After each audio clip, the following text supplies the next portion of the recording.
Nothing has changed with this vocabulary.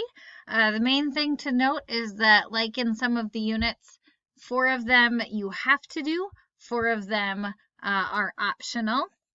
I would like you to give them a try, but you don't have to. And even if you just do 2 of the yellow ones, that's great too. It gives you the page number so you can look up. There's a link to the story here. There's also a link back on Schoology. So we have inconsistent, preserve, irritation, ingenuity, inauguration, international, convert, and innovative. Make sure you are finding the definition that matches the text. For example, inauguration has a variety of meanings, so make sure it's the one that's in the story. Also, make sure you write a sentence and that sentence is capitalized, okay? 5th grade, we should capitalize our sentences. You can do it. If you want help with any of the words, let me know.